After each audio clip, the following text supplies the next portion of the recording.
Good morning to all of you. Welcome in Lakshya online video classes. आज हम लोग analysis करने जा रहे हैं एक सीरीज आरएल सर्किट का। ठीक है, तो आप ऐसा भी लिख सकते हो heading analysis of series RL circuit या analysis of series RL network. तो हम एनालिसिस जो करने जा रहे हैं वो किसका, आरएल सर्किट का। तो सबसे पहले इसके लिए हम एक आरएल सर्किट कंसीडर कर रहे हैं। तो considered a series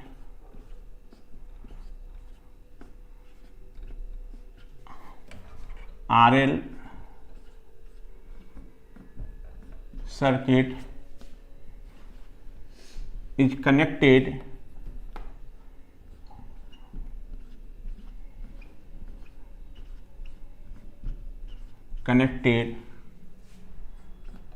by an AC voltage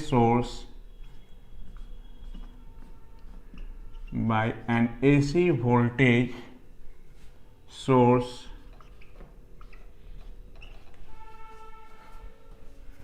Vt equal to Vm sin omega t as shown in figure।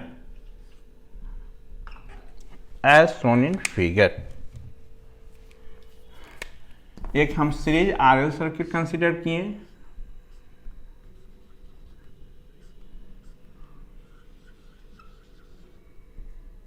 Series RL हो गया हमारा, ये आर ये एल। इसको हम एक एसी सोर्स से कनेक्ट कर दिए। यहाँ पर सप्लाई हम एसी दे दिए इसको।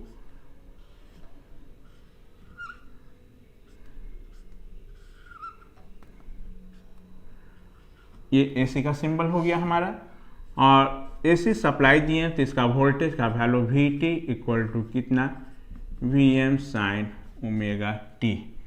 तो इससे करंट जो पास हुआ हमारा वो करंट कितना, IT, ये हमारा। ठीक है, अब इससे हम लोग एनालिसिस करके सबसे पहले इस नेटवर्क का हम लोग फेजर डायग्राम ड्रॉ करेंगे। तो फेजर डायग्राम पहला केस,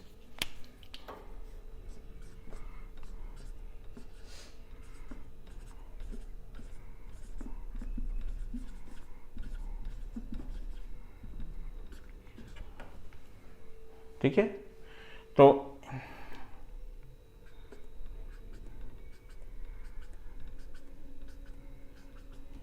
इस केस में फेजर डायग्राम कैसे ड्रॉ करेंगे, तो in that case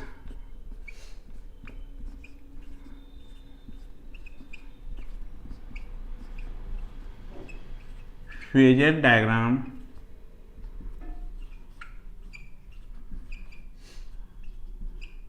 can be drawn as। चलो, फेजर डायग्राम क्या था बेसिकली हमारा, it is a vector location of voltage और करेंट। मतलब आरएमएस वोल्टेज और आरएमएस करेंट का हमारा क्या वेक्टर लोकेशन था। जब भी हम फेजर डायग्राम ड्रॉ करते हैं तो फेजर डायग्राम ड्रॉ करने के लिए सबसे पहले हम एक रेफरेंस सिलेक्ट करते हैं। ठीक है, किसी भी आप नेटवर्क में रेफरेंस किसको सिलेक्ट करेगा वो डिपेंड आप पर करेगा। तो एक हम सजेशन देंगे, आप रेफरेंस उसी को सिलेक्ट करना जो उस नेटवर्क में हर एक एलिमेंट के लिए कॉमन होगा। ठीक है, जैसे यहां पर ये देखो सीरीज कनेक्शन है, तो सीरीज कनेक्शन के केस में हमारा क्या होगा, हर एक एलिमेंट में करंट का वैल्यू क्या होगा, सेम होगा, लेकिन हर एक एलिमेंट के क्रॉस ड्रॉप जो होगा वो क्या होगा, अलग अलग होगा। तो जब भी हमारा सीरीज नेटवर्क होगा तो उस केस में रेफरेंस हम जो लेंगे वो कौन सा, करंट को सिलेक्ट करेंगे। ठीक है, और ये क्या है, वेक्टर जो location between RMS current and RMS voltage. तो सबसे पहले हम एक करंट को रेफरेंस ले लिए, तो आरएमएस करंट को हम रेफरेंस लिए। ध्यान से एक समझेंगे, सारा एनालिसिस हम लोग फिर ऐसे ही करेंगे। हम करंट को रेफरेंस ले लिए, ठीक है, यहां से जो करंट पास होगा नेट करंट को हम आरएमएस करंट आई रेफरेंस ले लिए। अब क्या है हमारा, सबसे पहले इंडिविजुअल एलिमेंट की बात करें तो सबसे पहले इंडिविजुअल हम एलिमेंट के क्रॉस जो हम वोल्टेज का और करंट का लोकेशन दिखाएंगे। क्योंकि ये सीरीज नेटवर्क है तो सीरीज में जो करंट हमारा आई होगा वही हमारा एल में भी होगा, कि अलग अलग होगा। हो गया, करंट का लोकेशन दिखा दिए। अब हमको हर एक एलिमेंट में क्या दिखाना है, वोल्टेज का लोकेशन। अब ये क्या है हमारा प्योर, यदि इंडिविजुअल की बात करें तो ये प्योर रजिस्टर है। अब प्योर रजिस्टर के केस में करंट और वोल्टेज हमारा सेम फेज में था, तो ये इसी फेज में वोल्टेज भी होगा। और थोड़ा ध्यान से देखो, ये क्या है, इंडक्टर है हमारा। तो इंडक्टर के केस में हमने आपको बताया था जब वोल्टेज को आप रेफरेंस लोगो तो करंट हमारा क्या 90 डिग्री से लैग करेगा, लेकिन यहां पर हम करंट को रेफरेंस ले लिए तो वोल्टेज हमारा क्या होगा 90 डिग्री से आपका लीड कर जाएगा। तो हम 90 डिग्री से इसको लीडिंग दिखा दिए वोल्टेज को। ये अब ये हमारा जो नेट हमारा जो वोल्टेज जो होगा, ये नेट वोल्टेज जो होगा वो क्या है हमारा जो रजिस्टर के क्रॉस का वोल्टेज का ड्रॉप और प्लस इस इंडक्टर के क्रॉस का जो ड्रॉप होगा उसका हमारा सम होगा। तो ये दोनों का रिजल्टेंट जो सम VR और VL का जो होगा वो क्या होगा हमारा V, हमारा यही V हो गया नेट हमारा इसका। और नेट वोल्टेज और नेट करंट के बीच का एंगल जो था उसको फेज डिफरेंस बोले थे फाई हमारा, और इसी का कोसाइन एंगल ले लेंगे तो क्या मिल जाएगा, पावर फैक्टर मिल जाएगा हमारा। ये इसका क्या हो गया हमारा फेजर डायग्राम हो गया। क्लियर है? फिर से एक बार समझ ले, हम इसका फेजर डायग्राम ड्रॉ किए हैं। तो फेजर डायग्राम ड्रॉ करने के लिए क्या करना है आपको कि एक रेफरेंस वैल्यू सेलेक्ट करना है।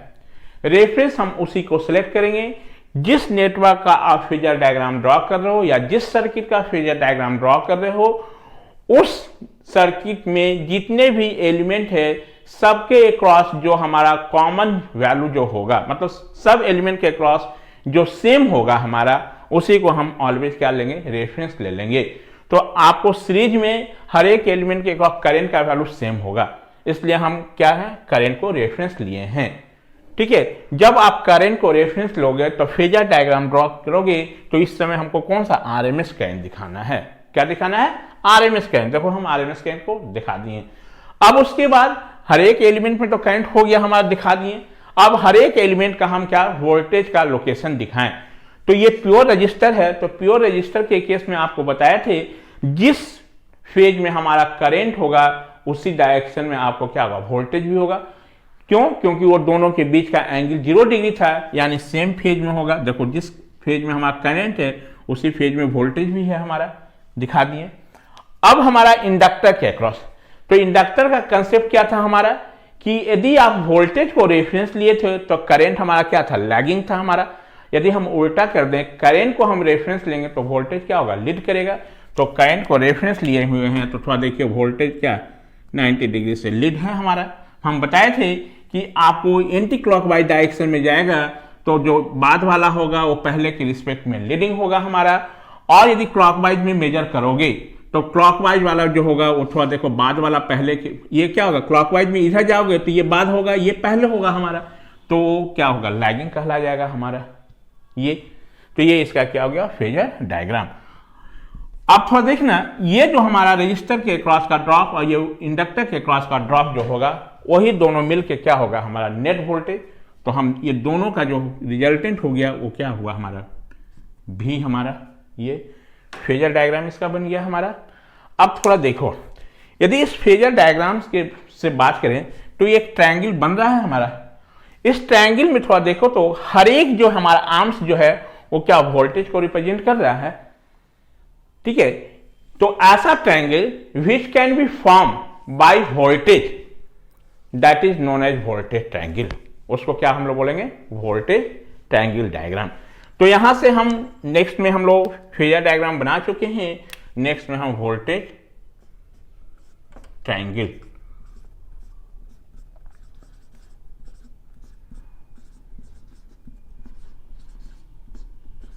Voltage triangle.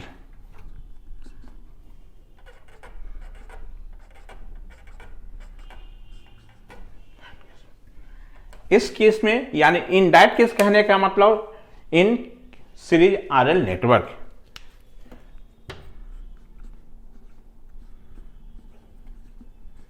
In that case,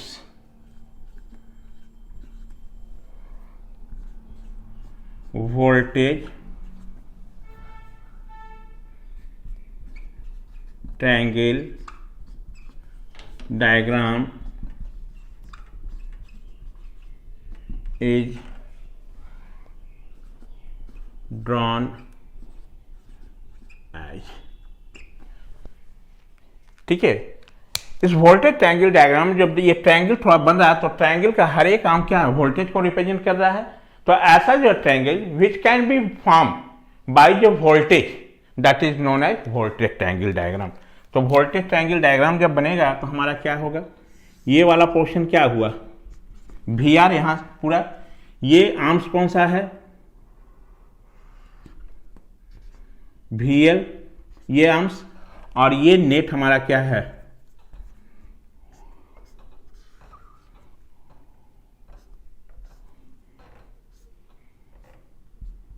net भी, और इसके बीच का एंगल कितना, फाइव। ठीक है, अब थोड़ा ध्यान से देखना, ये वी आर जो है वो वोल्टेज ड्रॉप अक्रॉस कहां है, रेजिस्टेंस के अक्रॉस है हमारा। तो इसका वैल्यू क्या होगा, रेजिस्टेंस के अक्रॉस जो वोल्टेज ड्रॉप जो होगा वो आप आर इंटू कितना, आई। ये जो वोल्टेज ड्रॉप जो है हमारा अक्रॉस कहां है, आपको इंडक्टर के क्रॉस। तो इंडक्टर के क्रॉस का वोल्टेज ड्रॉप का वैल्यू कितना, आई इंटू एक्सएल हमारा। और ये जो हमारा नेट जो वोल्टेज जो है हमारा वो कहां है हमारा, तो ये नेट जो वोल्टेज जो होगा हमारा वो क्या हमारा, इसका जो नेट इंपीडेंस होगा हमारा उसके क्रॉस का होगा हमारा, या नहीं। तो ये नेट वोल्टेज का वैल्यू कितना, आप पढ़े थे कि V by I equal to कितना, Z हमारा। तो हम कह सकते हैं कि नेट वोल्टेज का जो वैल्यू होगा वो क्या होगा, net J current multiply by total impedance. तो इस V को हम लिख सकते हैं I इंटू कितना, Z हमारा, ये वोल्टेज एंगल से। अब देखो इस वोल्टेज एंगल से हम लोग क्या क्या कैलकुलेट करेंगे। तो फ्रॉम वोल्टेज, ये समझ में आया, ये रजिस्टर एलिमेंट के क्रॉस का ड्रॉप का वैल्यू ये हो गया हमारा, ये इंडक्टिव एलिमेंट के क्रॉस का ड्रॉप है हमारा VL, जिसका वैल्यू कितना, I इंटू एक्सएल, इससे पहले भी बता चुके हैं। और यदि कोई कैपेसिटिव एलिमेंट होगा तो उसके क्रॉस का ड्रॉप का वैल्यू I इंटू कितना होगा, XC, और इंडक्टिव एलिमेंट के क्रॉस का ड्रॉप कितना, I इंटू एक्सएल। अब इस डायग्राम से, वोल्टेज ट्रायंगल डायग्राम से हम क्या क्या कैलकुलेट कर सकते हैं। तो आप प्योर रजिस्टर के केस में जितने चीज वैल्यू आप कैलकुलेट किए थे सारा हम वैल्यू यहां से निकाल सकते हैं। अब थोड़ा देखना कैसे, फ्रॉम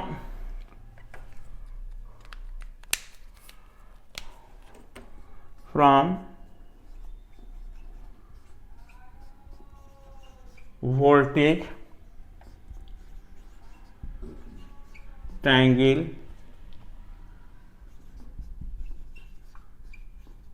डायग्राम से, ये V का जो वैल्यू होगा वो कितना होगा, VR आप प्लस कितना, JVL, क्योंकि ये जो हमारा वोल्टेज जो है वो क्या वेक्टर का लोकेशन है हमारा। तो ये जो हमारा VL जो है वो कहाँ है, इमेजिनरी एक्सिस पर है, और इमेजिनरी एक्सिस टुवर्ड्स की पॉजिटिव की ओर है।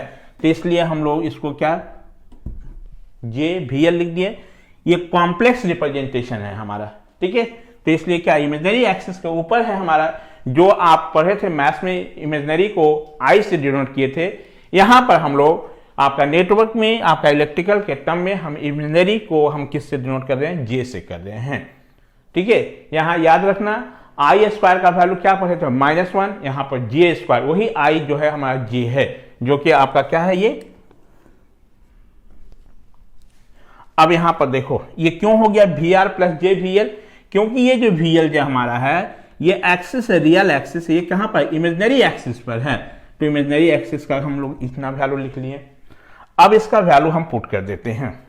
तो V का वैल्यू यहां से पुट करें तो कितना, VR का वैल्यू कितना है, आई इंटू आर हमारा, और ये जे वीएल का वैल्यू कितना है हमारा, थोड़ा देखिए, आई इंटू कितना एक्सएल हमारा, ये वी बाई क्या है आई, तो वी बाई आई का वैल्यू जो हो जाएगा वो आर प्लस कितना जे एक्सएल हमारा, और वी बाई आई का जो रेशियो होता है उसको हम लोग इम्पिडेंस बोलते हैं, यानी जेड इक्वल टू कितना आर प्लस जे एक्सएल हमारा, या जेड का वैल्यू जो होगा आर प्लस जे, और एक्सएल का वैल्यू कितना ओमेगा एल हमारा, और इसी को हम लिख सकते हैं आपको Z equal to R plus J, omega को 2 पाई एफ इंटू कितना एल हमारा।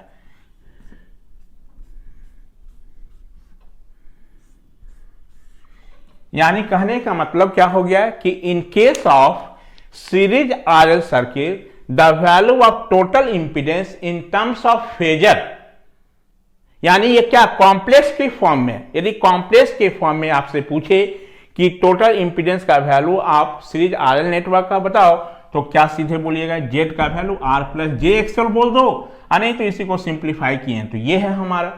तो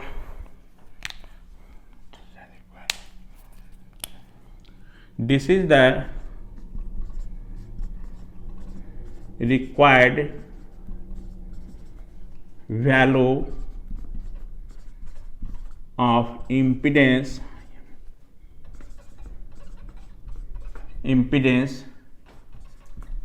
Z in case of series RL circuit in complex form और फेजर फॉर्म।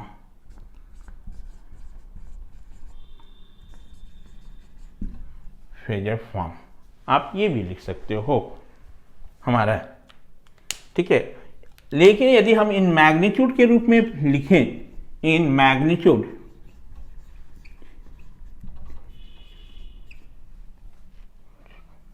तो मैग्नीट्यूड मतलब Z equal to under root कितना आर का स्क्वायर और प्लस कितना एक्सएल का स्क्वायर, मैग्नीट्यूड के टर्म में हमारा।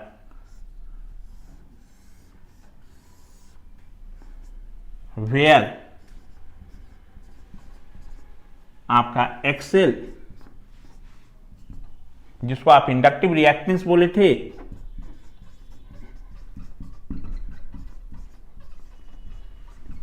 इंडक्टिव रिएक्टेंस जिसका वैल्यू क्या था हमारा ओमेगा एल या 2 पाई एफ एल, ये था हमारा। यदि इस केस में हम पावर फैक्टर का वैल्यू निकालें तो पावर फैक्टर क्या था बाबू आपका cos फाई हमारा, तो सबसे पहले इस ट्रायंगल से हम cos फाई का वैल्यू निकाल लें। अब थोड़ा देखो, ये जेड का जो वैल्यू हुआ हमारा इंपीडेंस का वैल्यू कितना हो गया आपका, जेड का वैल्यू आर प्लस कितना जे एक्सएल इन केस ऑफ किसमें प्योर, आपका इन केस ऑफ किसमें हमारा सीरीज आरएल नेट सर्किट के केस में, ठीक है। और इसी जेड क्या था टोटल इंपीडेंस, और टोटल इंपीडेंस जो होगा हमारा वो क्या होगा, हमारा टोटल इंपीडेंस जो होगा वो कितना अंडर रूट आर का स्क्वायर प्लस कितना एक्सएल का स्क्वायर। अब यहां से हम लोग पावर फैक्टर का वैल्यू निकालें तो इसी ट्रायंगल से, चलो इतना पहले नोट डाउन कर लो। अब हम लोग पावर फैक्टर का वैल्यू निकालना चाहते हैं, तो तीसरा आप हेडिंग दे देना power factor, power factor.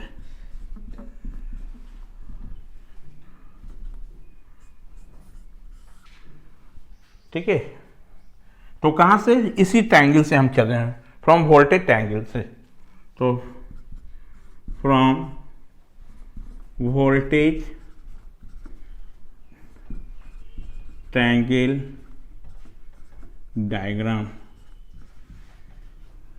Voltage triangle diagram से चले तो यहां से power factor that means cos phi, इस ट्रायंगल से थोड़ा देखिए तो cos फाई का वैल्यू आप निकालोगे तो क्या होगा, cos फाई इक्वल टू क्या, बेस बाई आपका हाई, तो cos फाई का वैल्यू कितना, वी आर बाई कितना भी, आप पढ़े होंगे cos का फॉर्मूला आधार बटा कर्ण, तो इसके लिए ये क्या हो गया हमारा बेस हो गया और ये हाइपोटेन्यूस हो गया हमारा। तो वी आर का वैल्यू कितना है हमारा, वी आर का जो वैल्यू है हमारा वो आर इंटू आई है और भी का वैल्यू कितना, I into Z, I cancel, तो पावर फैक्टर का वैल्यू कितना, cos phi equal to R by Z.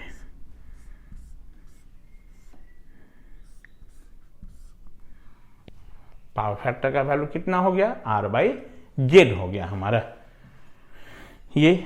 अब हम इसी ट्रायंगल डायग्राम से हम लोग अब नेक्स्ट एक्टिव पावर निकालते हैं और रिएक्टिव पावर। तो फोर्थ में एक्टिव पावर, एक्टिव पावर जिसको हम P से रिप्रेजेंट किए थे, और एक्टिव पावर का फॉर्मूला हमारा स्टैंडर्ड क्या था, वी आई cos फाई, हमारा ये हमारा एक्टिव पावर का क्या, इसको आप P को लिख सकते हैं V इंटू आई। आप cos फाई का फॉर्मूला अभी पढ़ें कि इन सीरीज RL नेटवर्क के लिए cos फाई का वैल्यू कितना, R बाई जेड। ये तो स्टैंडर्ड फॉर्मूला है ही आपको, यदि वोल्टेज पता हो, करंट पता हो और पावर फैक्टर पता है तो हम एक्टिव पावर का वैल्यू इसी फॉर्मूला से निकाल लेंगे। लेकिन मान लो हमारा चूंकि एलिमेंट के टर्म में है, यदि मान लो हमारे पास करंट का वैल्यू पता हो और रेजिस्टेंस का वैल्यू पता हो तो उस केस में हम पावर फैक्टर कैसे निकालेंगे आपको वो बताना जा रहे हैं।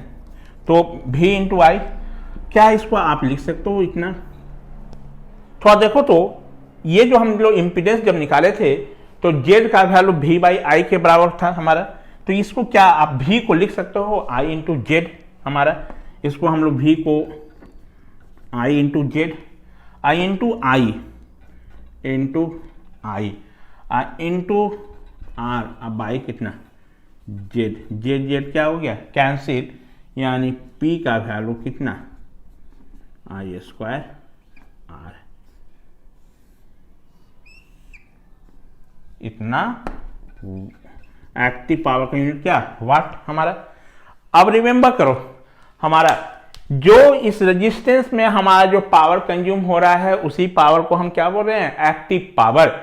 और जो हमारा कहाँ था, हमारा जो रिएक्टिव एलिमेंट में जो पावर कंज्यूम हो रहा था उसको हम लोग क्या बोले थे, रिएक्टिव पावर, जिसका जो वैल्यू होगा हमारा वो रिएक्टिव एलिमेंट के चलते होगा, जो कि हमको बताया था कि लॉस के रूप में होगा।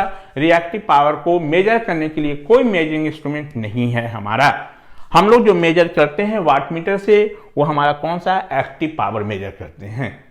तो एक्टिव पावर का हमेशा यूनिट क्या होगा, वाट होगा या किलोवाट में मेजर करेंगे। पांचवा, यहां से हम लोग रिएक्टिव पावर निकालें, रिएक्टिव पावर, रिएक्टिव पावर किसको Q से रिप्रेजेंट किए थे और इसका वैल्यू क्या था, वी आई साइन फाई हमारा, ठीक है। अब देखो Q का वैल्यू V इंटू आई, इम्पीडेंस ट्रायंगल्स की हेल्प से यदि हम साइन फाई का वैल्यू निकालें तो साइन फाई क्या हो जाएगा बोलिए तो, क्या VL बाई V होगा, VL बाई कितना V हमारा, साइन फाई यही हमारा, तो L बाई कितना H, L का वैल्यू ये पूरा कितना VL है हमारा और H कितना है हमारा V, ये V और V क्या हो गया कैंसिल, और VL का वैल्यू कितना I इंटू एक्सएल, तो ये I इंटू कितना I एक्सएल हमारा। तो यहां से वैल्यू कितना हो जाएगा, इस Q का वैल्यू आई स्क्वायर इंटू कितना XL हमारा ये, और इसको हम मेजर किस में किए थे, भार में या किलो भार। भार का फुल फॉर्म होता है वोल्ट एम्पियर रिएक्टिव, मतलब ऐसा हमारा power which can be consume in reactive element that is known as आपको रिएक्टिव पावर। और जो हमारा रेजिस्टिव एलिमेंट में जो पावर कंज्यूम था वो क्या था हमारा, वो एक्टिव पावर। अब थोड़ा देखो तो बाबू, यहां पर हमारा इंडिविजुअल की तो बात कर ली है। आर में जो पावर कंज्यूम हो गया वो एक्टिव पावर, एल में हो गया जो क्या रिएक्टिव पावर। अब थोड़ा देखो तो इसमें एक क्या होगा, ये दोनों का सम है, तो इसका मतलब यहां पर एक रिजल्टेंट पावर भी होगा। उस पावर को हम लोग बोलते हैं एपरेंट पावर। उस पावर को क्या बोलते हैं, एपरेंट पावर। ठीक है, उस एपरेंट पावर का वैल्यू क्या होगा वो तो उसको आपको बताएंगे जब पावर ट्रायंगल डायग्राम से ड्रॉ करेंगे तो हम लोग। ठीक है, तो अभी हम लोग यहां से क्या क्या निकाल लिए, आपका इंपीडेंस का वैल्यू कैलकुलेट कर लिए, पावर फैक्टर निकाल लिए, एक्टिव पावर निकाल लिए, रिएक्टिव पावर निकाल लिए। ये कहां से हमको मिल गया, फ्रॉम वोल्टेज ट्रायंगल डायग्राम से। ठीक है, अब इसके बाद हम लोग हेडिंग देंगे आपको इंपीडेंस ट्रायंगल। ठीक है, अब सोचो यदि ये वोल्टेज ट्रायंगल डायग्राम जो है हमारा, यदि हम इस वोल्टेज ट्रायंगल डायग्राम का हर एक आर्म को यदि हम करंट से डिवाइड कर दें तो वोल्टेज बाय करंट जो होगा वो इंपीडेंस कहलाएगा या नहीं। इसका मतलब ए triangle which can be form bye representing impedance of each arm. यदि हर एक ट्रायंगल के आर्म को यदि हम इंपीडेंस से रिप्रेजेंट कर दें, या ऐसा कर सकते हो कि ऐसा triangle which can be form by the impedance arm, जो कि इंपीडेंस के आर्म से हमारा ट्रायंगल फॉर्म होगा, उसको हम लोग बोलेंगे इंपीडेंस ट्रायंगल डायग्राम। ठीक है, तो अब इसके बाद हम लोग डिस्कस करेंगे इंपीडेंस ट्रायंगल डायग्राम, और इंपीडेंस ट्रायंगल डायग्राम के हेल्प से हम फिर निकाल के देखेंगे। तो देखना इंपीडेंस का वैल्यू, जो आप पावर फैक्टर का वैल्यू निकाले हो, जो एक्टिव पावर रिएक्टिव पावर का वैल्यू निकालो हो, ये सारा का सारा वैल्यू जो है आपका सेम ही आएगा, अलग नहीं आएगा। ठीक है, जब इस पूरे को एनालिसिस कर लेंगे तो हम फिर बताएंगे आपका इसका कंक्लूजन। तो आप इतना नोट डाउन करें। चले अब नेक्स्ट में हम लोग impedance triangle, impedance triangle.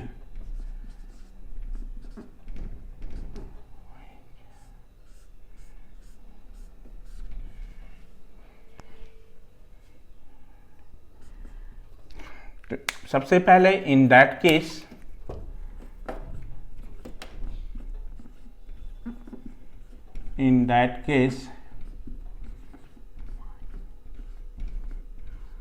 impedance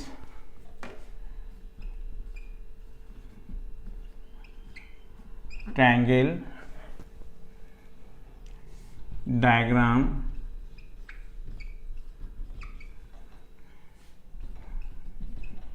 can be drawn as, कैसे, हम क्या बताएं, जो वोल्टेज ट्रायंगल डायग्राम बनाए थे, इस वोल्टेज ट्रायंगल डायग्राम को हर एक आर्म्स को यदि आप करंट से डिवाइड कर दें तो उससे जो आपका ट्रायंगल मिलेगा उस ट्रायंगल को हम लोग क्या बोल देंगे आपको, ये इंपीडेंस ट्रायंगल। तो देखिए यहां पर हम यदि रिमेंबर होगा तो यही हमारा क्या था, ये वोल्टेज ट्रायंगल डायग्राम, ये VR था, ये VL था, और ये क्या था हमारा, ये नेट हमारा क्या था, V था हमारा, जिसका वैल्यू VR का वैल्यू क्या था R इंटू आई, VL का वैल्यू क्या था I इंटू XL, और इसका वैल्यू क्या था I इंटू जेड। यदि हर एक आर्म्स को हम करंट से डिवाइड कर दें, जब इसको करंट से डिवाइड कर दोगे ये इस चीज को, तो ये भी करंट से डिवाइड करोगे तो इसका वैल्यू I आएगा हमारा। तो यहाँ पर ये क्या होगा R हमारा, ये कितना हो जाएगा बोलिए बाबू, जब इसको हम करंट से डिवाइड करेंगे तो ये क्या हो जाएगा हमारा XL, ये लेंथ हमारा, और ये जो आपका रिजल्टेंट का जो लेंथ होगा हमारा, वो जो लेंथ जो होगा वो किसके बराबर होगा, नेट इम्पीडेंस के बराबर, और ये एंगल क्या होगा, फाई हमारा, यही हमारा। तो ये समझाने के लिए हम आपको कैसे होगा, तो करें हम क्या बोलें कि वोल्टेज ट्रायंगल डायग्राम के हर एक आर्म्स को करेंट से डिवाइड कर दो, करेंट से हम डिवाइड कर दें। जब करेंट से डिवाइड कर दोगे तो ये आई कैंसिल होगा हमारा, यहाँ ये भी क्या होगा, आई कैंसिल हो जाएगा, ये भी आई कैंसिल होगा। तो थोड़ा देखो तो ये क्या होगा, आर हो जाएगा, ये एक्सएल हो जाएगा, और ये क्या होगा, जेड हो जाएगा हमारा। तो आपको समझाने के लिए जब ट्रायंगल पूछेगा, आपको कहेगा कि इम्पीडेंस ट्रायंगल डायग्राम ड्रॉ करिए, तो इसको नहीं दिखाना है आपको, यही इसका क्या हो गया हमारा, इम्पीडेंस ट्रायंगल डायग्राम। ठीक है, अब जितना वैल्यू हम निकाले थे, तो यदि हम उस सारे वैल्यू को आपको इम्पीडेंस ट्रायंगल से भी निकाल के देखें तो कोई चेंजिंग नहीं आएगा, वही फॉर्मूला हो जाएगा। तो इससे भी निकाल, एक का हम एनालिसिस कर रहे हैं, दूसरे में हम करेंगे तो सारा चीज नहीं करेंगे, हम किसी एक से हम सारा वैल्यू निकाल देंगे, आप अपना खुद से निकालोगे। तो यहां से हम लोग चलें, तो सबसे पहले हम यहां से इम्पीडेंस का वैल्यू निकालते हैं। इम्पीडेंस,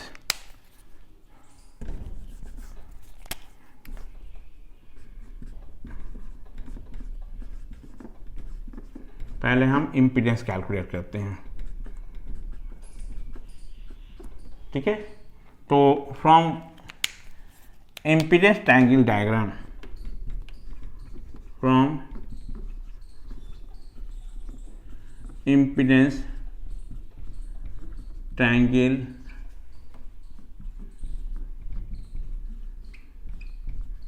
डायग्राम से थोड़ा देखो तो क्या लिख सकते हो, जेड का जो वैल्यू होगा वो कितना, आर प्लस जे एक्सएल हमारा। क्या वोल्टेज ट्रायंगल डायग्राम से जब इम्पीडेंस का वैल्यू हम कॉम्प्लेक्स फॉर्म में निकाले थे तो यही था कि अलग था हमारा, सेम ही है। जेड इक्वल टू कितना,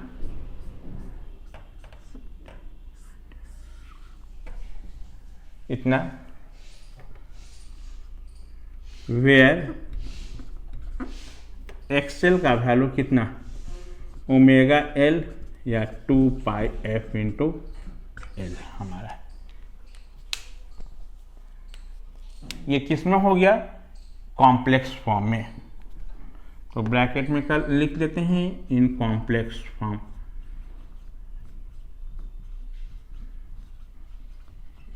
यानी कॉम्प्लेक्स फॉर्म के केस में हमारा इंपीडेंस का वैल्यू जो होगा वो कितना, आर प्लस जे एक्सएल। अब इसका यदि हम मैग्नीट्यूड फॉर्म में निकालें,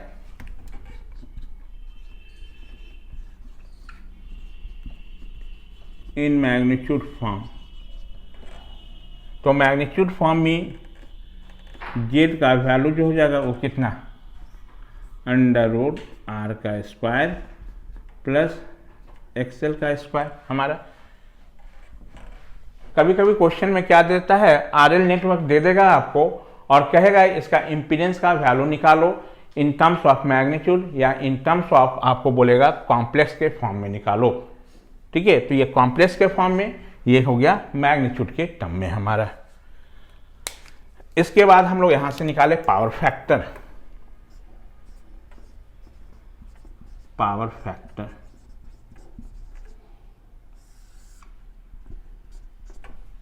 पावर फैक्टर हमारा।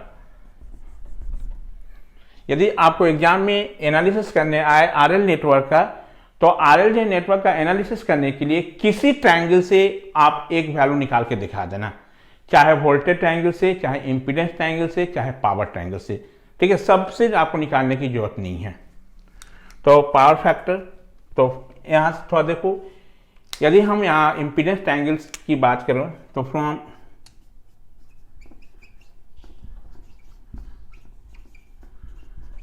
impedance ट्रायंगल डायग्राम से cos फाई का वैल्यू थोड़ा निकालिए, तो बाबू देखिए तो क्या होगा, आर बाई जेड, यानी पावर फैक्टर का वैल्यू कितना, cos फाइव इक्वल टू कितना, आर बाई जेड हमारा। और ये जेड क्या है, हमारा इम्पीडेंस है जो कि मैग्नीट्यूड के फॉर्म में है हमारा। ठीक है, यहां पर cos फाइव का आर बाई जेड जो है, इस जेड का जो वैल्यू हम यूज करेंगे वो मैग्नीट्यूड के फॉर्म में यूज करेंगे। तो यहां से पावर फैक्टर का formula cos phi equal to R by under root R square plus XL square हमारा। ये जेड जो है हमको जो पुट करना पावर फैक्टर निकालने के लिए, इसका मैग्नीट्यूड वैल्यू लेना है।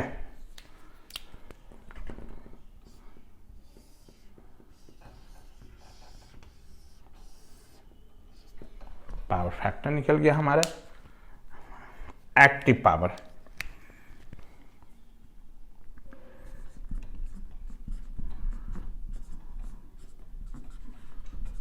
Active power P equal to कितना, V I cos phi. Active power हमारा ये होगा। अब यहां से P V इंटू आई और कॉस फाइव का वैल्यू कितना, आर बाई जेड। हम एलिमेंट कितना में लिखें, यदि वी आई और पावर फैक्टर दिया हुआ तो इस फॉर्मूला का यूज से हम पावर फैक्टर निकाल लेंगे। यदि एलिमेंट हमारा मान लो करंट का वैल्यू दे दे और रेजिस्टेंस का वैल्यू दे दे, तो हम पावर फैक्टर इस फॉर्मूला से निकाल लेंगे। इसको कितना, V को आप लिख सकते हो I into Z into I into कितना, R by Z. Z Z cancel, P का वैल्यू कितना, आई स्क्वायर आर। क्या आपका इम्पीडेंस ट्रायंगल से पावर फैक्टर का वैल्यू अलग आया है क्या? हमारा एक्टिव पावर का वैल्यू इतना क्या होगा, वाट हमारा। रिएक्टिव पावर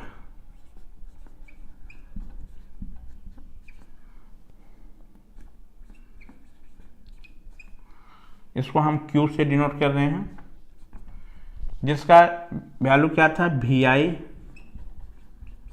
साइन फाइव हमारा।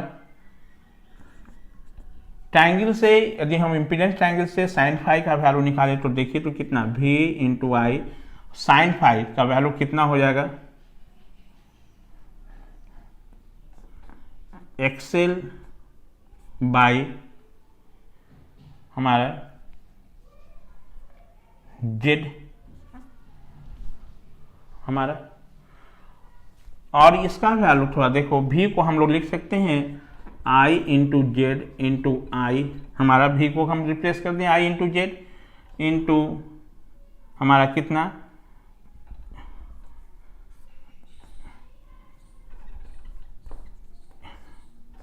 एक्सएल बाई कितना, जेड जेड जेड कैंसिल, यानी Q का वैल्यू कितना, आई स्क्वायर एक्सएल हमारा। तो हमेशा रिएक्टिव पावर जो आकर्ष करेगा ड्यू टू रिएक्टिव एलिमेंट के चलते, और इस नेटवर्क में रिएक्टिव एलिमेंट जो है वो क्या हमारा इंडक्टर है, तो उसके अक्रॉस हमारी रिएक्टिव पावर का वैल्यू इतना भार हो गया, रिएक्टिव पावर हमारा निकल गया। चलो, तो यहां पर देखें हम लोग वोल्टेज ट्रायंगल से निकालें, चाहे हम लोग इम्पीडेंस ट्रायंगल डायग्राम से निकालें, फॉर्मूला में कोई भी चेंजिंग नहीं है। इम्पीडेंस की वैल्यू कैलकुलेट करने में, चाहे पावर फैक्टर निकालने में, चाहे एक्टिव पावर निकालने में, चाहे एपरेंट पावर निकालने, सॉरी रिएक्टिव पावर में। ठीक है, और यहाँ एक रिजल्टेंट पावर होता है जिसको हम लोग बोलते हैं, आपको एपरेंट पावर होगा हमारा, वो ड्यू टू हमारा क्या होगा, इसका रिजल्टेंट के चलते। तो इसका रिजल्टेंट के चलते जो पावर आकर्ष करेगा उसको हम लोग बोलेंगे आपको एपरेंट पावर या रिजल्टेंट पावर, और उसी को ट्रू पावर के नाम से भी जानते हैं। जब हम पावर ट्रायंगल डायग्राम ड्रॉ करेंगे वहां में इसमें हम बताएंगे, तो आप इतना नोट डाउन करेंगे। चले, अब हम लोग पावर ट्रायंगल के बारे में पढ़ेंगे। पावर ट्रायंगल,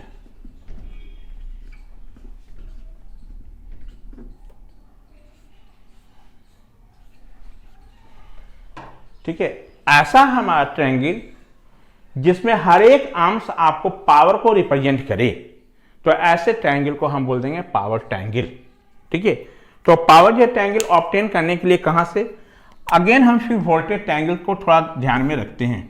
तो वोल्टेज ट्रायंगल थोड़ा देखो बाबू, ये क्या था VR, ये क्या था हमारा VL, और ये क्या था हमारा नेट V हमारा।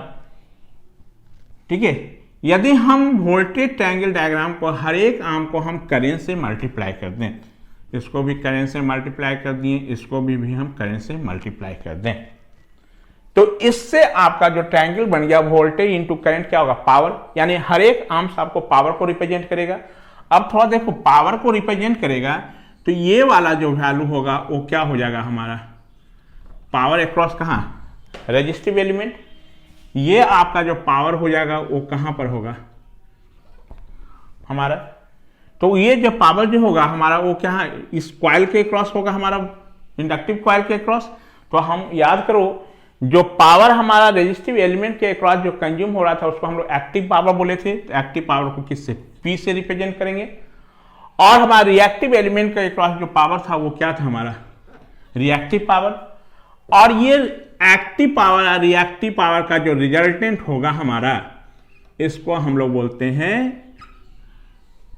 आपको कॉम्प्लेक्स पावर या एपरेंट पावर या रिजल्टेंट पावर, या इसी को बोला जाता है आपको ट्रू पावर भी, यानी S हमारा ये पहले समझ लो, उसके बाद बनाना। ठीक है, अब इस P का वैल्यू क्या होगा, तो P का वैल्यू कितना, VR इंटू कितना I, और इस VR का वैल्यू एलिमेंट के टर्म में R इंटू I इंटू कितना I, कहने का मतलब ये क्या हो गया I स्क्वायर R हमारा, ये क्या हो जाएगा VL इंटू I, VL का वैल्यू I इंटू कितना XL इंटू I, तो ये क्या हो जाएगा हमारा I स्क्वायर XL, यानी Q का वैल्यू कितना होगा, इतना हमारा, ये P का वैल्यू होगा हमारा, और ये कितना हो जाएगा, इसको वैल्यू V इंटू I, क्या V को आप लिख सकते हो I into Z into I, यानी ये क्या I स्क्वायर जेड हमारा, यानी ये P का वैल्यू, ये किसका Q का वैल्यू, और ये क्या होगा S का वैल्यू हो जाएगा हमारा, कि नहीं। तो समझाने के लिए आपको यहां पर कर दिए हैं। ठीक है, अब हम जब पावर ट्रायंगल बनाएंगे तो सिर्फ पावर को रिप्रेजेंट करेंगे हम लोग हर एक आर्म्स को, तो ये इसका पावर ट्रायंगल होगा, और इस पावर का वैल्यू कितना होगा, ये P का वैल्यू I स्क्वायर R, इसका वैल्यू कितना I स्क्वायर XL, और इसका वैल्यू कितना S का वैल्यू आपका I स्क्वायर जेड। चलिए, तो आप यहां पर power in that case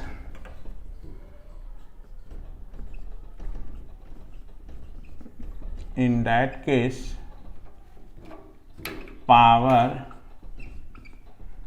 triangle diagram can be drawn as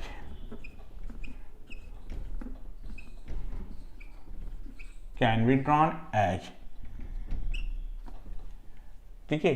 power triangle diagram draw करने के लिए क्या करना है, वोल्टेज ट्रायंगल डायग्राम के हर एक आर्म्स को करंट से मल्टीप्लाई कर दो। तो हम देखो करंट से मल्टीप्लाई किए तो इसका वैल्यू VR इंटू आई, ये वैल्यू VL इंटू आई, और ये V इंटू कितना I, इसका वैल्यू क्या होगा हमारा, तो VR को I into R, I into कितना I स्क्वायर R, और ये I स्क्वायर R यदि रिमेंबर करो तो ये क्या था हमारा, एक्टिव पावर था हमारा ये, और यहां पर देखो VL को I into XL into I कर लिए तो I स्क्वायर XL, तो ये रिएक्टिव एलिमेंट के क्रॉस पावर था हमारा, इसलिए इसका नाम रिएक्टिव पावर। और हमारा ये जो पावर जो हो गया V into I equal to कितना हो गया I into Z into I square कितना Z, यानी ये आपका जो टोटल हमारा रिजल्टेंट जिसका इंपीडेंस है, तो इस रिजल्टेंट इंपीडेंस के अक्रॉस जो पावर अकर्स करेगा उसको हम बोल रहे हैं आपको रिजल्टेंट पावर, या उसको बोला जाता है कॉम्प्लेक्स पावर से भी नाम से, और इसको हम लोग एपरेंट पावर के भी नाम से जानते हैं। यानी ये वाला जो होगा वो क्या P, ये क्या हो गया Q, और ये क्या हो गया S हमारा। तो जब पावर ट्रायंगल में दिखाना होगा तो सिर्फ हम इसको दिखाएंगे, यही है पावर ट्रायंगल।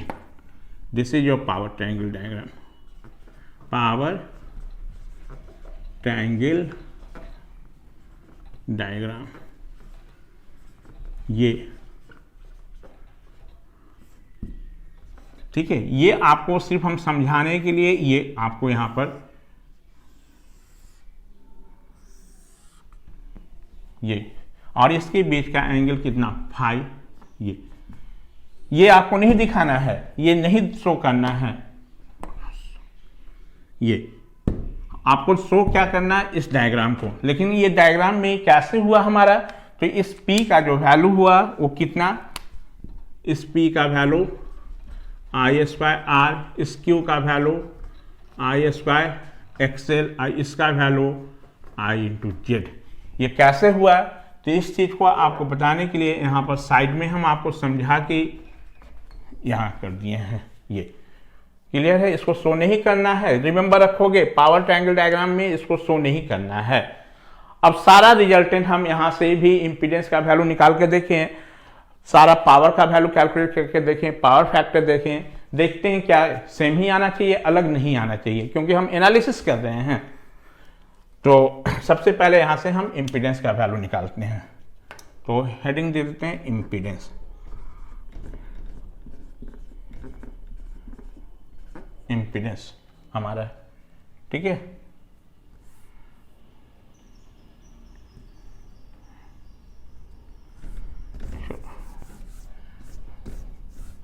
तो थोड़ा देखो, तो फ्रॉम पावर ट्रायंगल डायग्राम से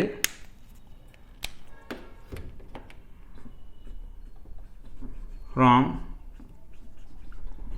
power triangle diagram, from power diagram से क्या हो जाएगा, हमारा S का जो वैल्यू होगा वो P प्लस JQ। P हमारा रियल एक्सिस पर है, Q हमारा इमेजिनरी एक्सिस जो पॉजिटिव है, और S हमारा इसका रिजल्टेंट है, इसलिए दोनों का सम। आप लोग मैकेनिक्स में पढ़े होंगे। अब थोड़ा देखिए इसका वैल्यू हम निकालते हैं, तो S का वैल्यू कितना I/Z, P का वैल्यू कितना I²/R, और J और Q का वैल्यू I² कितना XL। यहां से यदि हम I² कॉमन ले लें तो ये क्या हो जाएगा R प्लस कितना JXL हमारा, ये क्या हो जाएगा हमारा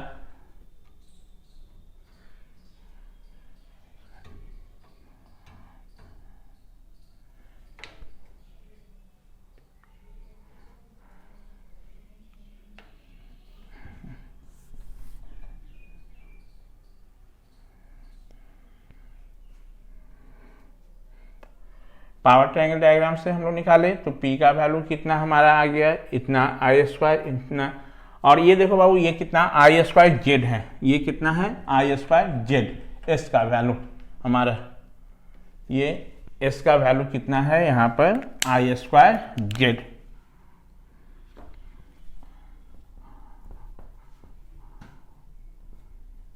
S का वैल्यू I²/Z हमारा। ये अब यहाँ पर हम लोग पुट किए तो ये वैल्यू I²Z, देखो तो ये क्या हो जाएगा I² कैंसिल, Z का वैल्यू कितना R प्लस कितना JXL। क्या इम्पीडेंस का वैल्यू अलग आया क्या हमारा, तो ये इम्पीडेंस का वैल्यू कॉम्प्लेक्स फॉर्म में इससे भी निकाले तो हम लोग देखिए यही आया हमारा। चलो इन मैग्नीट्यूड फॉर्म में यदि इसका वैल्यू हम निकाल लें, इन मैग्नीट्यूड फॉर्म में कितना Z का वैल्यू अंडर रूट कितना R² प्लस XL², जहां पर वेयर XL का वैल्यू कितना ω/L 2πfL है हमारा, ये हमारा, तो इम्पीडेंस का वैल्यू तो वही आ गया हमारा। अब यहां से हम लोग पावर फैक्टर निकालते हैं, पावर फैक्टर, ठीक है। तो फ्रॉम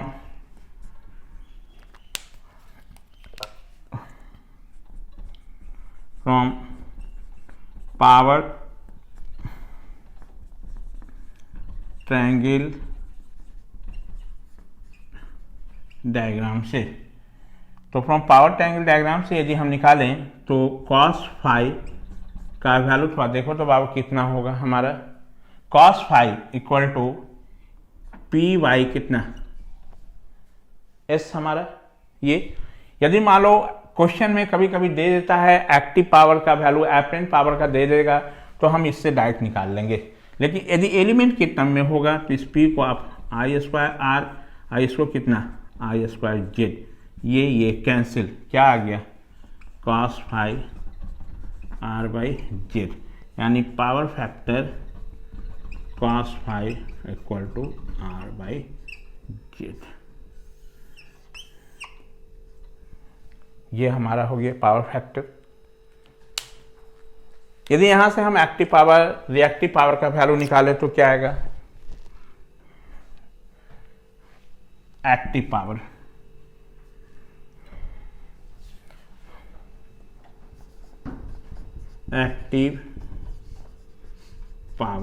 P का वैल्यू कितना वी आई cos फाई हमारा। देखो यहां से v इंटू आई और cos फाई का वैल्यू हम लोग निकाले हैं आपका कितना r बाई जेड, और इसको आप v को लिख सकते हो i into Z, I into R by Z, Z Z cancel, यानी p का वैल्यू कितना आई स्क्वायर आर, इतना क्या होगा वाट एक्टिव पावर। वही फॉर्मूला बना रिएक्टिव पावर,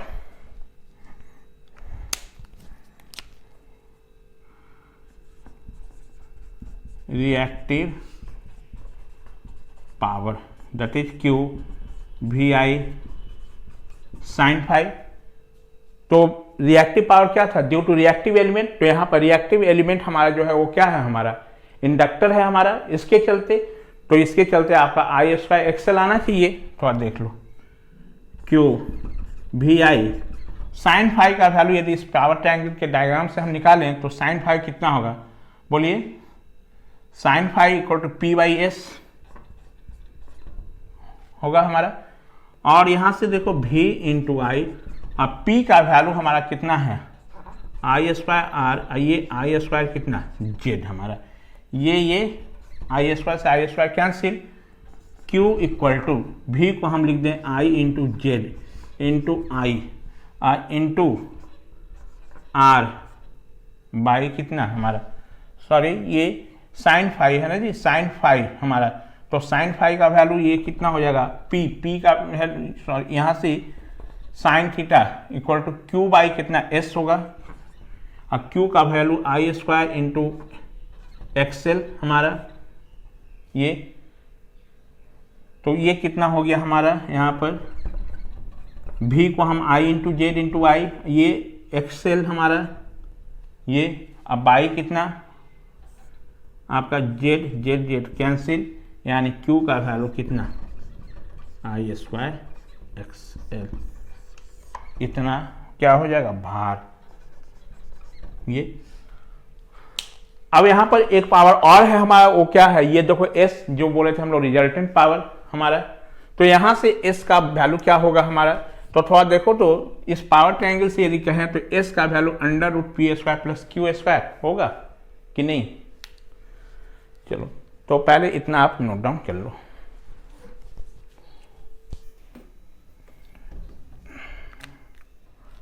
अब हम लोग एपरेंट पावर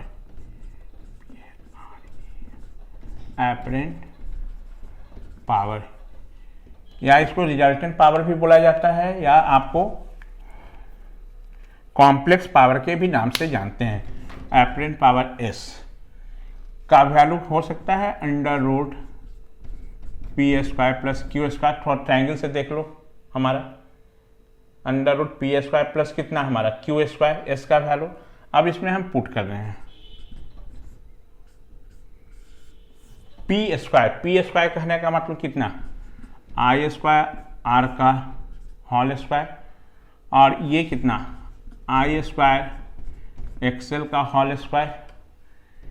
ये थोड़ा देखो ये क्या होगा बाबू बोलो, ये आई पर पावर 4 हमारा, और ये कितना आर स्क्वायर प्लस कितना एक्सएल स्क्वायर हमारा। तो एस का वैल्यू जो होगा यहां से कितना आई स्क्वायर हमारा, आई स्क्वायर आई इंटू कितना आर स्क्वायर प्लस कितना एक्सएल का स्क्वायर। क्या ये जेड इम्पीडेंस का वैल्यू है, तो एस का वैल्यू कितना आई स्क्वायर इंटू कितना जेड हमारा।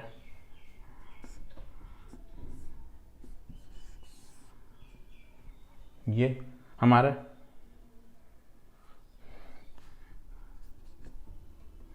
और यूनिट की बात कर लें तो ये थोड़ा देखो, इसको ऐसे भी आप लिख सकते हो, एस का वैल्यू हमारा क्या, हम इसको आई इंटू जेड लिख सकते हैं। और ये देखो तो आई इंटू ये क्या हो जाएगा भी, यानी एस का वैल्यू दूसरे फॉर्म में कितना वोल्टेज इंटू करेंट। एक ये भी फॉर्मूला है हमारा। ये चूंकि ये वोल्टेज और करंट का प्रोडक्ट है इसलिए इसका यूनिट जो होगा VA वोल्ट एम्पियर, और KVA और क्या KVA में मेजर करेंगे। तो यहां से क्या हो गया हमारा कि एपरेंट जे पावर या रिजल्टेंट जे पावर इज द किसका हमारा, इज द स्क्वायर जे रूट ऑफ क्या एक्टिव पावर का स्क्वायर प्लस रिएक्टिव पावर का स्क्वायर हमारा। ये तो ये इसका कंप्लीट एनालिसिस हो गया हमारा। ठीक है, आपको प्रॉब्लम कैसा क्वेश्चन में पूछेगा बाबू, आप बोले सर इतना चीज एनालिसिस करके क्यों दिखाएं, सब में जब एक ही आ गया तो हमारा। तो एनालिसिस करके हम आपको ये दिखाना चाहें कि आपका कोई भी यदि ट्रायंगल हमको पता हो तो उसके हेल्प से हम इंपीडेंस का भी वैल्यू निकाल सकते हैं, एक्टिव पावर भी निकाल सकते हैं, रिएक्टिव पावर भी निकाल सकते हैं, एपरेंट पावर भी निकाल सकते हैं। ठीक है, सारा चीज हम लोग कैलकुलेट कर सकते हैं। और यदि हम यूनिट के टर्म में बात कर लें तो यूनिट की टर्म में हमारा इन टर्म्स ऑफ यूनिट, ये भी एक इंपॉर्टेंट रिजल्ट है, ये इसका यूज रखेंगे इन टर्म्स ऑफ यूनिट। ठीक है, अब इन टर्म्स ऑफ यूनिट की बात करें तो थोड़ा देखो तो ये क्या है एस का स्क्वायर, तो एस का जो वैल्यू है वो आप लिख सकते हो, एस का यूनिट क्या हो गया हमारा वोल्ट एम्पियर।